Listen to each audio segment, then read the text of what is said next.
Boa noite, meus irmãos, como é que estamos? Tudo bem? Pastor Jorge aqui falando.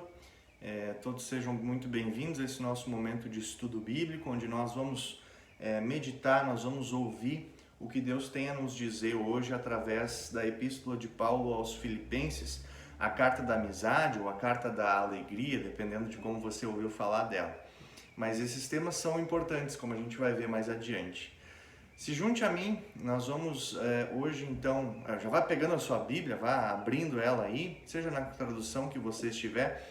Hoje, infelizmente, nós não podemos estar, eu não posso estar aqui com os meus dois colegas, o pastor Nicolas e o pastor Lucas. O pastor Nicolas, pastor em Porto Alegre, e o pastor Lucas Prando, pastor em Tuparendi, Rio Grande do Sul.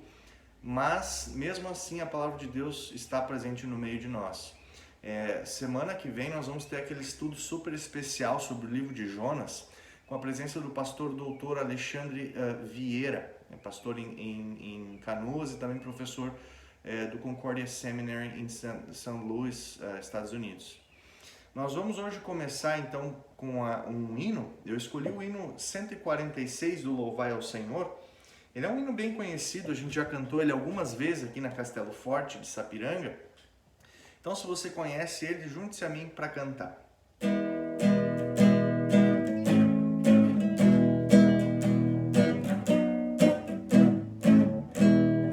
Mãos ao trabalho, jovens, na vinha do Senhor, enquanto ainda tendes nossa vida em flor. Vamos enquanto é dia, com força trabalhar. Eia que vindo a noite, não há mais vida. Vamos ao trabalho, servas, sem nunca esmorecer, tendo Jesus ao lado, fácil é vencer. Vamos, irmãs, servindo, a Deus nos consagrar. Eia que vindo a noite, não há mais vida. Mãos ao trabalho, servos, obreiros de Jesus, e de que é tempo agora de servir na luz e de o vigor da vida a Cristo devotar. Eia quem vindo a noite, não há mais vida. Mãos ao trabalho todos, breve nos chega o fim. Quando tocar o juízo, o anjo seu clarim.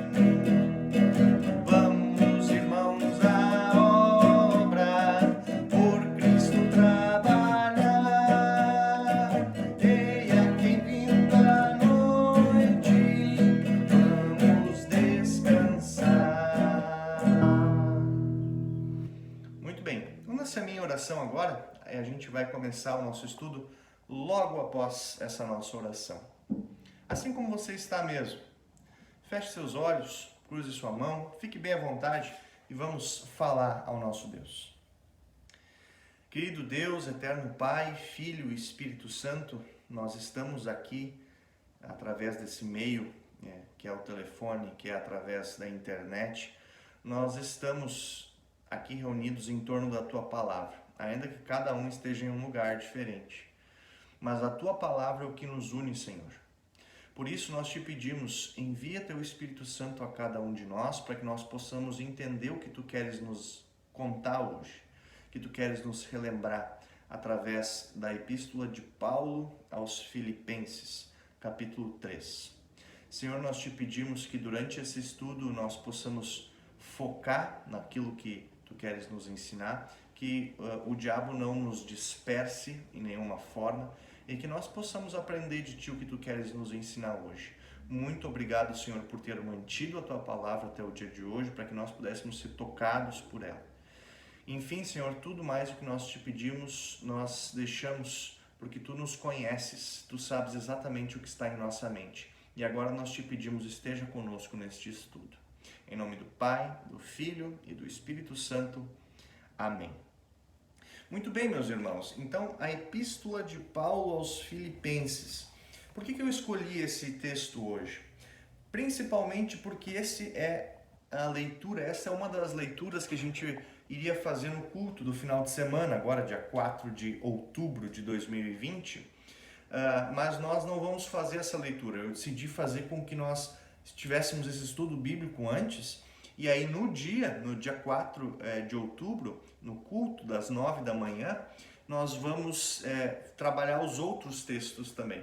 Porque o tema desse final de semana, deste domingo, vai ser a vinha, ou como Deus trabalha com a vinha, na vinha de Deus, que é dele mesmo, né? E que nós fazemos parte. E aí nós temos a leitura de Filipenses. Na verdade, nós tivemos já essa leitura de Filipenses, não essa que nós vamos trabalhar hoje, mas a leitura da Epístola de Paulo aos Filipenses, a igreja em Filipos, já nos cultos anteriores, né? Nós tivemos, e eu tratei um pouquinho na mensagem, quem esteve pôde presenciar isso, ou quem viu também os nossos cultos online. Então, para entender um pouquinho do que está acontecendo aqui, o apóstolo Paulo, aquele famoso apóstolo Paulo, estava preso quando ele escreve essa carta, né? Essa epístola, essa carta.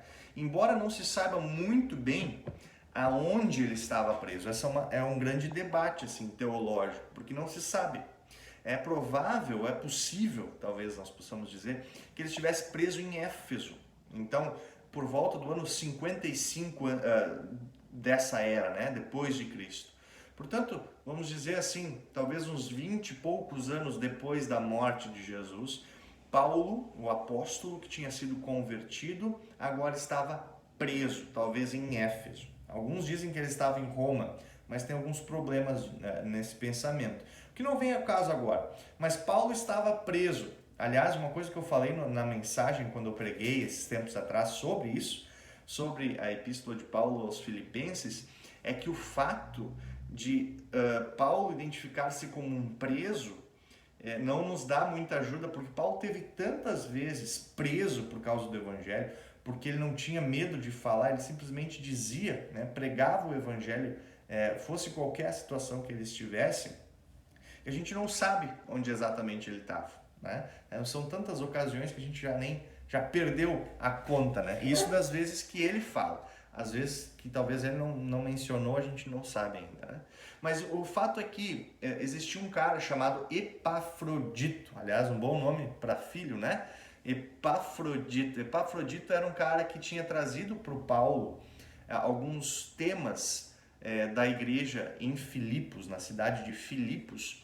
E quando ele trouxe esses temas, esses assuntos para dar um update para o Paulo, né? Para dar uma atualização de como estavam as coisas lá, e também para trazer uma oferta que o povo tinha recolhido para a missão de Paulo, para o ministério de Paulo de plantar igrejas nas voltas, uma missão, talvez vamos dizer assim, né? Com certeza uma missão de Paulo. Esse Epafrodito, ele tem uma doença. E quando ele chega para Paulo, e aí ele fica um tempo lá, ele quase morre, ele praticamente morre. E aí quando ele vai retornar, Paulo entrega então essa carta a ser lida no culto, para ser lida em voz alta, para toda a igreja ouvir. E Paulo tinha uma relação muito íntima com a igreja, né? Com aquela igreja que estava em Éfeso. Era uma relação tão íntima que eles se consideravam não Paulo um superior à igreja de Filipenses, mas também Paulo como um amigo da igreja em Filipos, na cidade de Filipos. Portanto, ele fala, vamos dizer assim, do fundo do coração dele. As coisas que ele escreve nessa carta, ele fala com um amigo, e não simplesmente com um conhecido. Aliás, isso é uma coisa importante para a gente saber quando a gente está vendo um texto bíblico. Porque quando o texto bíblico apresenta esse conceito de amigo, O conceito de amigo para a época é talvez muito mais profundo, muito mais arraigado do que nós temos hoje, o conceito de amigo. Porque como é que alguém faz um amigo hoje em dia, na época de Facebook, na época de Instagram, na época de Twitter? Você simplesmente com 2 cliques, você clica no perfil da pessoa e você clica em adicionar amigo. Às vezes você não precisa nem clicar no link da pessoa, no perfil da pessoa, já aparece ali. Você só precisa clicar em adicionar amigo. Em 2 cliques você tem um amigo no Facebook. Às vezes um só. E não é raro pessoas terem 4, 5 mil amigos no Facebook. E também essas relações de amigos hoje em dia são meio superficiais. Porque como é que você desfaz uma amizade? É tão simples quanto fazer uma amizade no Facebook. Você com 2 ou 3 cliques você desfaz uma amizade, com 2 ou 3 cliques você já não tem mais responsabilidade com aquela pessoa, você não tem nada a ver com ela, você não vê o que ela posta, o que ela não posta, qual que é a opinião dela, qual que é as preocupações que ela está sentindo. Com 2 cliques você bloqueia a pessoa e ela não pode ver o que você está escrevendo e você não pode ver o que ela está escrevendo. Então é uma coisa bem, alguns vão dizer hoje líquida, né? É uma coisa bem sem forma, uma coisa bem tranquila assim a amizade. Mas na época, ser amigo de alguém ou declarar-se como amigo de alguém era quase como assinar um contrato. Era uma coisa tão forte, tão arraigada, que ser amigo, além de ser uma bênção, era também uma responsabilidade. Porque ser amigo naquele contexto onde Paulo está escrevendo aos Filipenses, ser amigo envolve ser mútuo. Não envolve simplesmente você esperar do outro alguma coisa, mas envolve também o outro esperar de ti alguma coisa. Então, ser amigo na época deles era como que uma aliança, uma coisa mútua, um contrato. Você estava lá para a pessoa e a pessoa estava lá para você. Então, sempre era um caminho de mão dupla e é muito forte isso. Portanto, Paulo escrevendo a igreja que está em Filipos, desculpa, eu estou às vezes confundindo Filipos com Éfeso, né? Quando eu falar Éfeso, entendam Filipos. Quando Paulo fala que é amigo, e ele fala de uma forma tão pessoal, tão do coração, isso quer dizer que aquela igreja também estava lá para Paulo, assim como Paulo estava lá para ela. Então, uma carta muito íntima. Alguns dizem que ela é a carta, talvez, a mais pessoal carta de Paulo, que Paulo escreve no Novo Testamento. Então, Paulo deixa muito claro que essa é a relação com eles. Então, não é alguém desconhecido, não é simplesmente alguém que passou lá, era alguém íntimo daquela igreja. Era alguém da qual a igreja estava esperando coisas e da qual a igreja também estava lá por ele. Tanto é que a igreja oferece uma quantia em dinheiro, uma oferta ao ministério de Paulo, trazida pelo Epafrodito, aquele nosso velho conhecido. E aí nós temos essa nossa leitura. Desculpem esse grande contexto, mas é importante a gente saber, né? Portanto, volta mais ou menos por volta do ano 55 por aí, Paulo escreve preso para a igreja que estava na cidade de Filipos.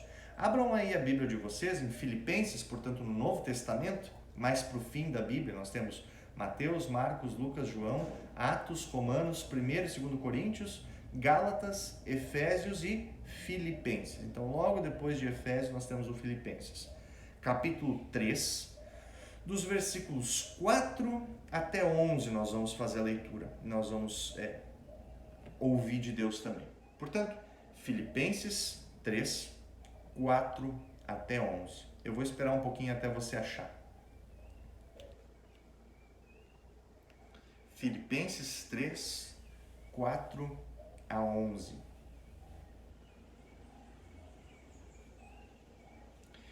Vamos lá, vamos à leitura então. Filipenses 3, versículo 4 até o versículo 11 diz assim. Aliás, importante, eu vou fazer a leitura na Nova Almeida Atualizada. Essa é a tradução que eu estou usando aqui.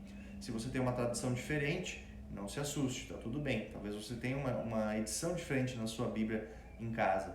Então vai ser talvez um pouco diferente. Mas fique comigo, continue olhando, seguindo versículo por versículo, para você entender um pouquinho mais também na leitura, na tradução que você tem aí, porque a palavra de Deus não muda. Então, Filipenses 3, 4 a 11. É verdade que eu também poderia confiar na carne. Se alguém pensa que pode confiar na carne, eu ainda mais. Fui circuncidado no 8º dia, sou da linhagem de Israel, da tribo de Benjamim, hebreu de hebreus. Quanto à lei eu era fariseu, quanto ao zelo perseguidor da igreja, quanto à justiça que há na lei, irrepreensível. Mas o que para mim era lucro, isto considerei perda por causa de Cristo. Na verdade, considero tudo como perda, por causa da sublimidade do conhecimento de Cristo Jesus, meu Senhor. Por causa dele, perdi todas as coisas e as considero como lixo para ganhar a Cristo e ser achado nele, não tendo justiça própria que procede da lei, mas aquela que é mediante a fé em Cristo, a justiça que procede de Deus, baseada na fé. O que eu quero é conhecer Cristo e o poder da sua ressurreição, tomar parte nos seus sofrimentos e me tornar como ele na sua morte, para, de algum modo, alcançar a ressurreição dentre os mortos. Palavras do Senhor, que a gente leu de Filipenses 3, 4 a 11. Então, Paulo, aquele que está botando para amigos, escrevendo para amigos lá naquela região da cidade de Filipos, Paulo basicamente diz assim, irmãos, façam como eu faço. Eu poderia, ele diz assim, eu poderia me orgulhar de tudo aquilo que já passou, eu poderia confiar na carne, ou seja, nas coisas que eu tenho feito na minha vida. Eu poderia ser, inclusive, considerado muito grande. E vejam só os atributos que ele diz. Ele escreve assim, que ele poderia, por exemplo, no versículo 5, olhe comigo na sua Bíblia, eu fui circuncidado no 8º dia. Lembre que aquela região, a religião cristã estava sendo estava vindo a partir da religião hebraica, né, dos judeus. E ele diz que ele foi circuncidado ao 8º dia, conforme manda a lei. A lei de Deus, lá em Gênesis, no capítulo 17, Deus aparece para Abraão e diz para ele, olha, eu vou dar algumas coisas para mostrar que a nossa aliança, a aliança que eu tenho com você, está valendo. E uma dessas coisas era a circuncisão. Então, Paulo diz, olha, em primeiro lugar, eu fui circuncidado no 8º dia, conforme manda a lei. Um sinal de Deus da sua aliança do Antigo Testamento. O Novo Testamento é diferente, né? E ele continua também no versículo 5. Sou da linhagem de Israel, da tribo de Benjamim. Vocês se lembram que no Antigo Testamento o povo de Israel foi dividido em 12 tribos, né? Dos 12 filhos de Jacó, de Abraão, Isaac e Jacó, exatamente, de Jacó. E essas 12 tribos, uma delas era a tribo de Benjamim. E conforme o tempo vai passando, dessa tribo Deus escolhe o primeiro rei de Israel, o rei Saul. O tempo passa também e dessa tribo, quando o reino de Israel é dividido entre o reino do norte e o reino do sul, o reino do norte significando Israel, o reino do sul mantendo-se com a promessa de Deus de mandar o Messias, essa tribo de Benjamim se une à tribo de Judá e formam então o reino de Judá no sul, da onde vai vir depois o Messias. Então Paulo diz, eu fui circuncidado ao 8º dia, eu era da tribo de Benjamim, eu era hebreu de hebreus, ele continua, né? Também no versículo 5, hebreu de hebreus, isso quer dizer, da linhagem de Paulo, até onde se pode traçar, e isso é uma coisa muito particular dos judeus, né? Traçar a linhagem, tanto é que os evangelhos, Mateus começa com a linhagem de Jesus, da onde vem, de quem você é filho, De quem é filho, é filho, é filho, e assim você vai traçando uma linhagem.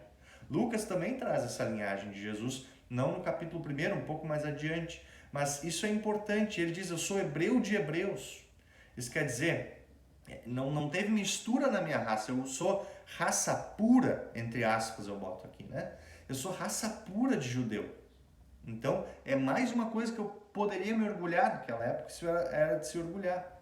Ele continua dizendo agora no versículo 6, ainda no finzinho do 5, quanto à lei eu era fariseu. Fariseu é aquela ala da religião judaica que era muito admirado, que era famoso, né? Você tem nos evangelhos aí os judeus tentando dissuadir Jesus, tentando botar Jesus para baixo, porque eles acreditavam que Jesus era uma farsa, que Jesus não era o Messias. E Paulo diz, eu era fariseu, eu era aquele que estudou para isso, aquele que responsável também por guardar a lei de Deus. Então eu era fariseu, e era tão zeloso, ele diz no versículo 6, tão zeloso a ponto de perseguir a igreja. Paulo achava que a igreja de Cristo era uma heresia. Alguém estava tentando desviar, né? E até a gente pode perceber, a gente tem esse momento da transição, da conversão de Paulo em Atos 9. Isso vale a pena a gente dar uma olhada lá. Porque Paulo estava justamente indo atrás de cristãos. Paulo estava indo perseguir cristãos. E aí no meio do caminho, Jesus aparece para ele, diz que ele cai no chão, e aí ele diz, Saulo, Saulo, por que tu me persegues? Jesus fala para ele. E aí ele se apavora, e aí ele chega na cidade, e aí então ele é acolhido pelos cristãos ali conforme foi o mandamento de Jesus, conforme foi o mandamento de Deus para aquelas pessoas. Então, Paulo tem tudo isso. Ele se apresenta tudo aquilo que ele poderia se orgulhar aos olhos dos homens, né? E é inevitável fazer essa analogia. Até pouco tempo atrás, nós da Igreja Luterana tínhamos um costume bem feio. Eu não sei se vocês vão lembrar disso, se isso era comum aqui em Sapiranga ou não, mas até pouco tempo atrás, muitas pessoas se orgulhavam de ser, entre aspas, luteranas de berço. Às vezes era uma das primeiras coisas que se perguntava para alguém quando estava chegando na igreja, você é luterano de berço? Porque eu sou luterano de berço. Ou, os meus antepassados, vejam como é curioso, como é parecido, né? Os meus antepassados fundaram essa congregação. Ou mesmo eu fundei esta congregação. Como se isso fosse motivo de orgulho. Esse era um costume muito feio que tinha na igreja luterana até pouco tempo atrás. Então, Paulo diz assim, eu poderia ter esse costume feio, porque eu tenho muitos motivos para me orgulhar das coisas que eu fiz no passado, como se essas coisas fossem importantes. Mas, e aí vem um mas, no capítulo, aliás, no versículo 7 a 9, ele coloca esse mas. Vou ler para vocês novamente, acompanhem comigo, versículo 7 a 9. Mas o que para mim era lucro, isso considerei perda por causa de Cristo. Na verdade, considero tudo como perda, por causa da sublimidade do conhecimento de Cristo Jesus, meu Senhor. Por causa dele, perdi todas as coisas e as considero como lixo para ganhar a Cristo e ser achado nele. Lembrem, onde Paulo estava escrevendo isso? Preso. Paulo estava preso escrevendo isso. E ele diz, por causa dele, por causa de Cristo, perdi todas as coisas e as considero como lixo para ganhar a Cristo e ser achado nele, não tendo justiça própria, que procede da lei, mas aquela que é mediante a fé em Cristo, a justiça que procede de Deus, que é baseada na fé. Lutero fala sobre essa justiça da fé depois, né? Mas Paulo, principalmente aqui, Paulo está botando um mas. Ele está dizendo assim, olha, embora eu tivesse motivos para orgulhar de mim mesmo, Embora eu tivesse vários motivos para colocar os holofotes em mim, a luz em mim para que eu aparecesse, Paulo diz assim: eu considero tudo isso que eu fiz nada. Eu considero essa minha possibilidade de me orgulhar de mim mesmo lixo. Mas o que ele coloca no lugar disso? Não é ali que Paulo se afirma, não é nas coisas que ele fez, não é na carreira dele de missionário, não é no estudo dele que ele fez, porque ele era fariseu, ele estudou bastante. Mas aonde Paulo coloca então? Se não é ali que ele se segura, não é ali que ele se firma, onde então? Ele mesmo afirma no versículo 7, ele coloca na justiça que procede de Deus, baseada na fé. Por isso, meus irmãos, Paulo não se interessa no que ele é ou no que ele já fez, no como ele é tratado, no como ele é reconhecido. Isso tudo não é nada para Paulo. Para o presidiário Paulo, o que é importante é a justiça de Deus baseada na fé. A justiça de Deus baseada na fé. E sabendo disso, confiando no que Jesus Cristo fez por ele naquela cruz, na vida de Jesus, na cruz de Jesus, na ressurreição de Jesus, ele, Paulo, é visto como justo por Deus. E isso basta. Talvez para nós isso, talvez não, com certeza. Para nós isso também deveria bastar. Porque nós também, não foi só para Paulo que Jesus fez o que fez na sua vida, na sua morte, na sua ressurreição. Portanto, nós sabendo isso, sabendo de que o que Cristo fez foi por nós, foi por você também, isso deveria bastar. Olhando para isso, nós devíamos dizer: eu estou bem, eu estou ok. Aliás, eu tenho tentado botar isso em prática, meus irmãos.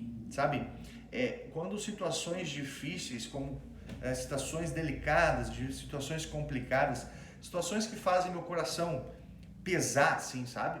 Sabe aquele momento de angústia que te dá no teu coração? Eu também tenho momentos assim. Isso é importante lembrar, o pastor também é um ser humano, né? O pastor também sente momentos assim.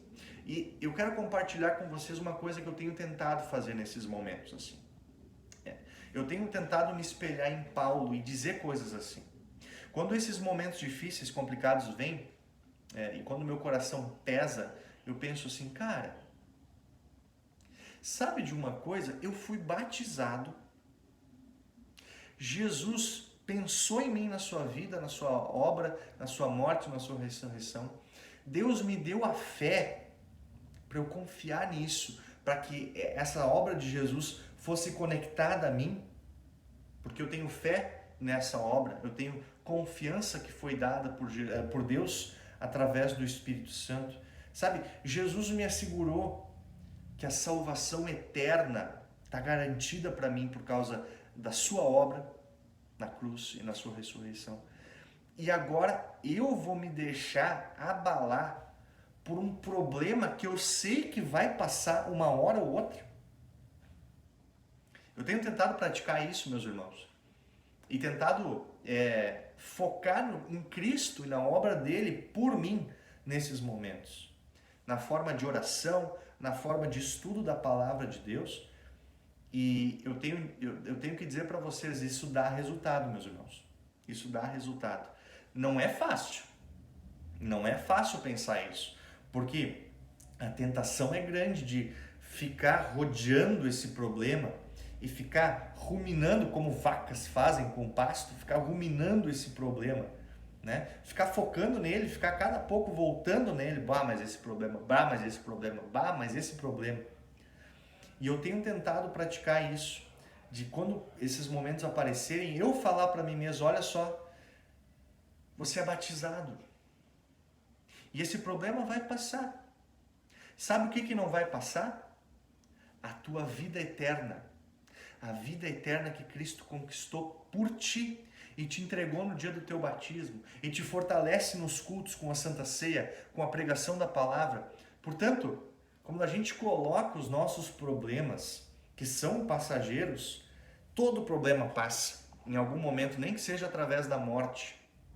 Todo problema passa para o cristão. E quando a gente coloca isso em perspectiva com a vida eterna que conquistou Jesus por nós, a coisa parece menor. O consolo de Deus parece maior. Eu consigo algum alívio com isso, né? Porque você coloca isso em perspectiva e você se lembra do que Cristo fez por ti na cruz e que isso foi te alcançado no teu batismo, quando o Espírito Santo é colocado em ti. E quando a fé, não fé em qualquer coisa, fé na obra de Cristo, a confiança de que a obra de Cristo foi para você. Quando isso é colocado, o teu problema diminui. Ele ainda existe, ele ainda está ali, você ainda vai ter que lidar com ele. Mas tudo isso colocado em perspectiva melhora bastante a coisa. Portanto, meus irmãos, eu quero trazer uma mensagem de Deus para você. Tá na hora de crescer. Tá na hora de você ser amadurecido na sua fé. Tá na hora de você ser fortalecido na fé para aguentar esse tranco da vida, como adultos fazem. E sabe quem te faz crescer, né? Sabe que você não amadurece por conta própria. Você não simplesmente produz frutos por conta própria. Mas quem te faz amadurecer é o Espírito Santo. É o Espírito Santo através das coisas do teu dia a dia. Através disso, ou seja, através da santificação, ou seja, quando o Espírito Santo te guia através das coisas do teu dia a dia, é quando ele faz você crescer. Sabe, esses momentos que eu falei agora, de quando o problema já está grande, e aí eu coloco em perspectiva com a salvação que Cristo me deu através do Espírito Santo, através da fé que me é dada no batismo, isso é para quando a coisa já está acontecendo. Mas se você agora está pensando, bom, minha vida está tranquila, eu tô no momento bom da minha vida, eu não estou passando dificuldades muito grandes, eu não estou passando sofrimentos muito grandes, eu vou dizer, isso é ótimo, que maravilha, que bênção, que coisa boa. Então aproveite esse tempo, aproveite esse momento da sua vida em que você talvez não esteja passando por tribulações muito grandes. Esse é o momento de você se fortalecer na fé. E como você vai se fortalecer na fé? Através da palavra, né? A palavra proclamada, a palavra de forma mais palpável, através dos sacramentos, né? Através da Santa Ceia, através da confissão de fé, a confissão de pecados, a absolvição de pecados e a oração. Usa esse momento, meus irmãos. Se você não está passando por um momento de angústia, de tribulação, usa esse momento para você se fortalecer. Porque quando vier o sofrimento, o teu baque não vai ser tão grande. Esse choque não vai ser tão grande, porque você vai estar baseado em alguma coisa. Porque vai vir sofrimentos na tua vida e você não é nem um pouco inocente nesse sentido. Você não acha que em nenhum momento você vai ter sofrimentos pesados para carregar na sua vida. Você vai ter. Mas é importante que nesses momentos de sofrimento você tenha alguma base. Então, como é que se forma essa base? Agora, no momento em que você não está passando por esses momentos tão difíceis da sua vida. E se você está passando por um momento difícil na sua vida, Deus não te deixa desamparado. Você ainda tem a palavra, você ainda tem a oração, você ainda tem os irmãos na fé que Deus te colocou na tua volta. Você tem ainda a igreja, você tem o seu pastor. Né? Faça uso disso. Opa, desculpa, caiu aqui. Façam uso disso. Faça uso disso nesse momento. Esse é o momento, meus irmãos. Esse é o momento de crescer na fé. Esse é o momento de amadurecer. Ninguém quer ficar como criança o tempo todo. E assim também é na fé. né? Você não quer simplesmente ser criança na fé o tempo todo. Estou tendo algumas dificuldades aqui para colocar, gente, só um pouquinho. Você não quer ser criança na fé o tempo todo. Deus te deu a fé para você amadurecer ela também. E Ele não simplesmente te abandona dizendo agora te vira para fortalecer essa fé. É Ele que faz a fé te fortalecer. E como é que Ele faz isso? Depois desse chamado que eu tenho para você, que tá na hora de amadurecer essa tua fé, tá na hora de você crescer como cristão, não aos olhos dos homens, mas aos olhos de Deus. Você já é filho de Deus. Você já tem a garantia da salvação. Agora cresça nessa fé, para não ser abalado, para o diabo não conseguir te pender para um lado ou para outro, para você ficar firme nesse chão, ficar firme no que Cristo fez por ti. Está na hora de crescer. Está na hora de crescer. E esse crescimento é dado pelo Espírito Santo. Como? Através das tentações, por exemplo. Quando o Espírito Santo te guia através das tentações, para que você possa ser direcionado porque é central na fé, que é a palavra e a oração. Aliás, isso é santificação. Talvez vocês não saibam o que esse termo significa. Mas santificação é o que o Espírito Santo faz. O Espírito Santo te molda segundo a imagem de Cristo. É o Espírito Santo que faz isso através da sua vida. E ele faz isso através das tentações que te direcionam para a palavra e para a oração. Lembrando o que Jesus faz no deserto quando ele o Espírito Santo leva ele ao deserto para ser tentado pelo diabo, e no deserto Jesus aponta para a palavra, né? Jesus vence o diabo por nós através da palavra. E agora quando o diabo nos tenta, nós não vencemos o diabo pela palavra, nós não nos direcionamos ao diabo, nós focamos em Jesus, para que a obra do diabo que quer nos afastar de Deus, o tiro dele saia pela culatra.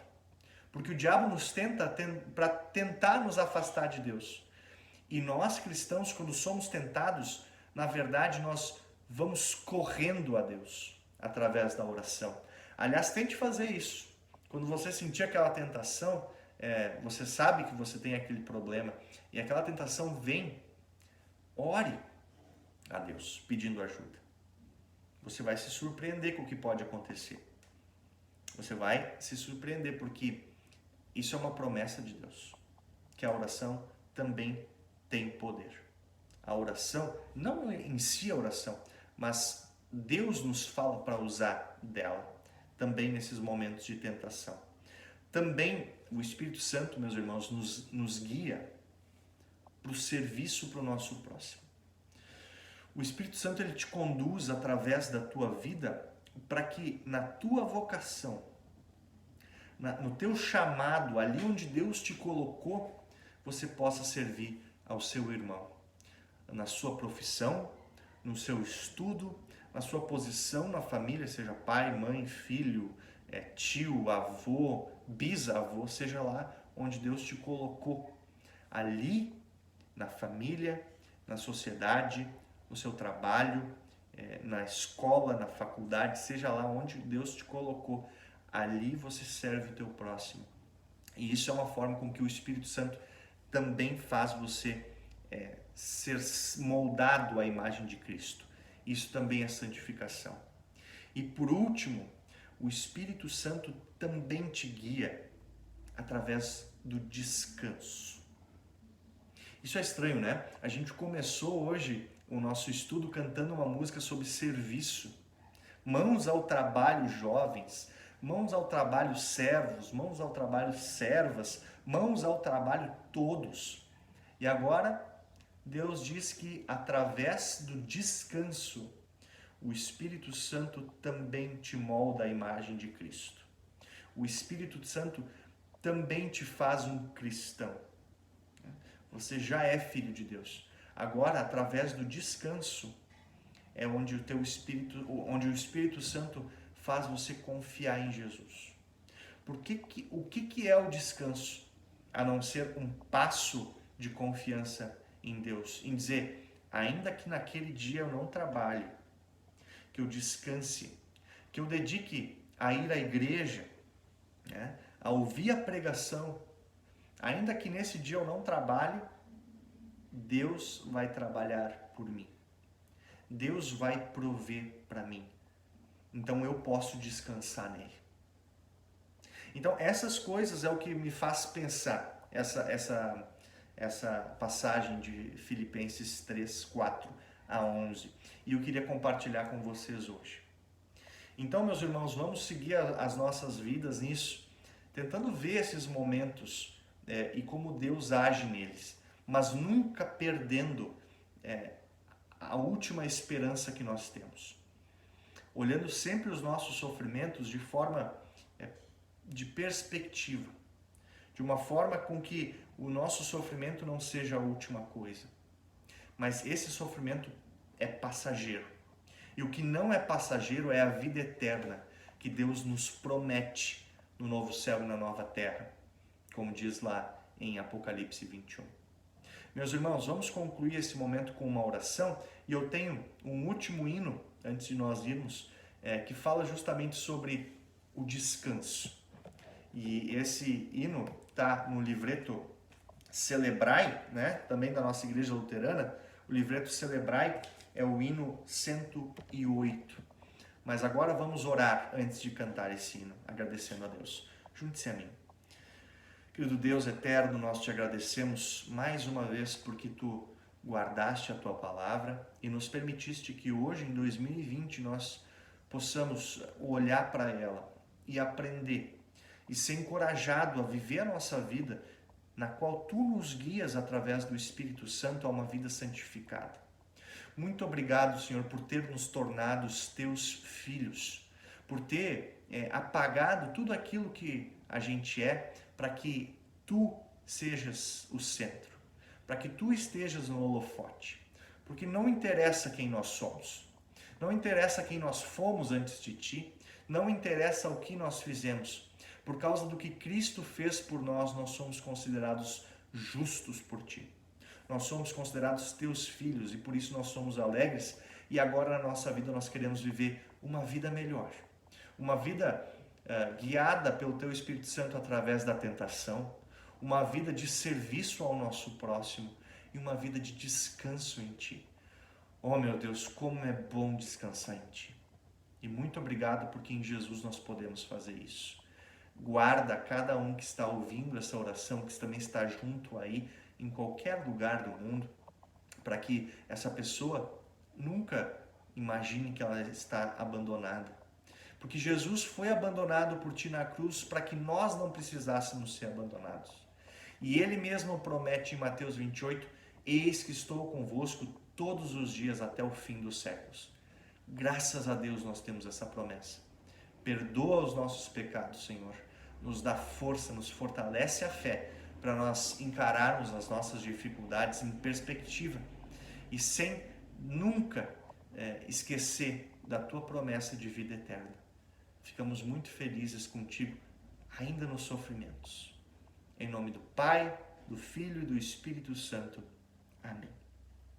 Vamos cantar? Hino 108 do Celebrai ao Senhor.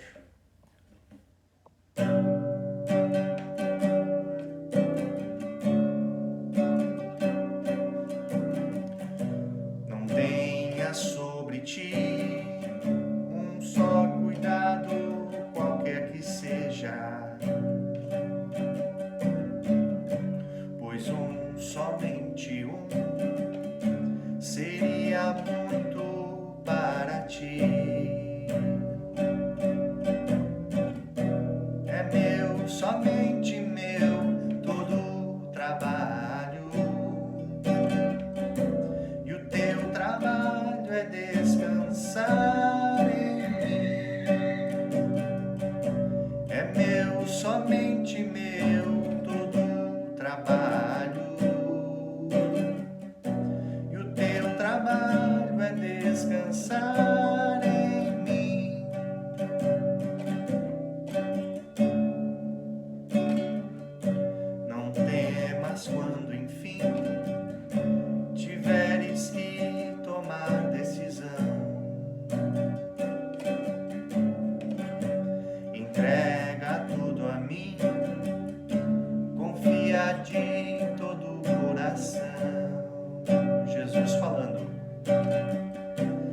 meu, somente meu, todo o trabalho. E o teu trabalho é descansar em mim. É meu, somente meu, todo o trabalho. E o teu trabalho é descansar em mim. Que Deus abençoe você em mais esse dia. Fica com Ele nessa noite e que Ele possa te dar bom descanso. Não perca o nosso culto domingo aqui na Castelo Forte, domingo às 9 da manhã, novo horário agora. Domingo dia 4 às 9 da manhã. Deus te espera e eu também. É meu, somente